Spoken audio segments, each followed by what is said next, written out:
The history of insane asylums.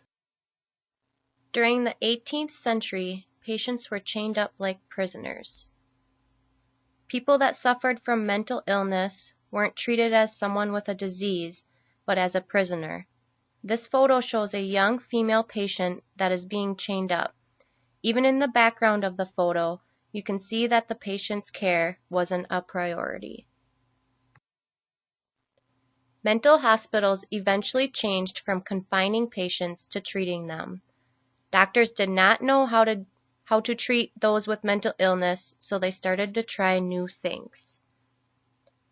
Doctors started to experiment on patients with mental illness.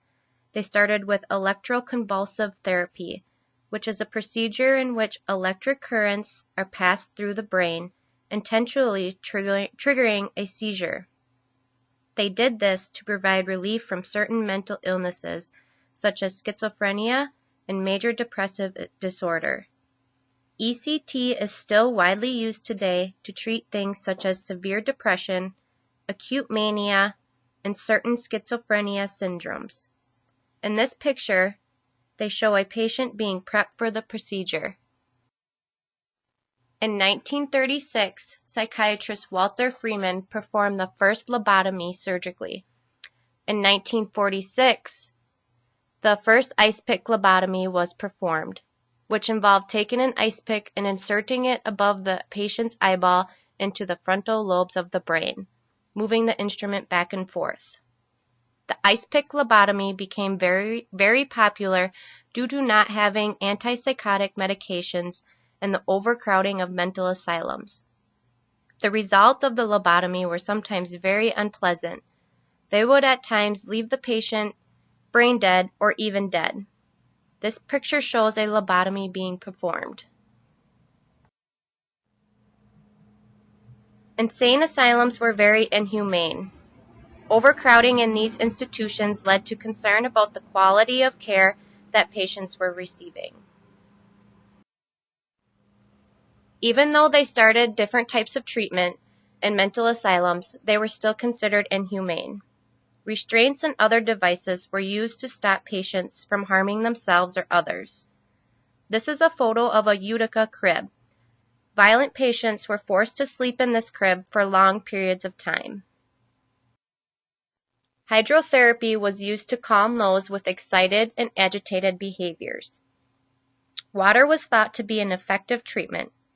Patients would get continuous baths that lasted several hours or even days. Hydrotherapy was thought to be effective due to its immediate effect. The water used to treat the patients could range from very cold to very hot. The Bethlem Royal Hospital in London is the oldest and most inhumane known insane asylum. Patients at the Bethlem Royal Hospital were fed bland, vegetable-free diets to ensure that the evil spirit within them would not be fed. The overcrowded facility often had drainage blockage, which resulted in the flooding of waste in the main entrance. This asylum is known for its cruel treatment of its patients. The public were even invited to view patients in their cages and were allowed to poke them with sticks. Today, the number of mentally ill people that live in hospitals is under 40,000 patients. The mentally ill are more accepted within the society, instead of being locked up in an institution. In 1957, across the nation, there were 565,000 mentally ill people living in hospitals.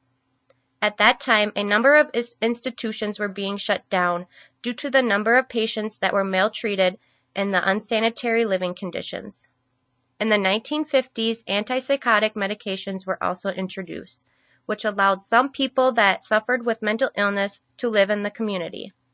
Today, there are well under 40,000 patients in mental hospitals. The living conditions and care of the patient has come a long way.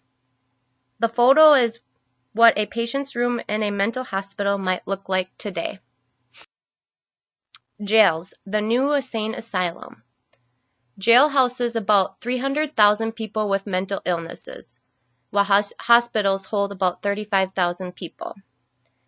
Even though the number of people living in mental hospitals has gone down, research shows that prisons are turning into the new insane asylums. America's prisons house 10 times more people with mental illnesses than hospitals. The number of beds at hospitals for the mentally ill have been dropping significantly, which causes a number of people with a mental illness to end up in jails and prisons. These people receive little to no treatment for their mental illness. In conclusion, I believe we have come a long way with treatment and housing for the mentally ill, but it's still going to be a long time until we are able to sufficiently treat every single human being suffering with a mental illness.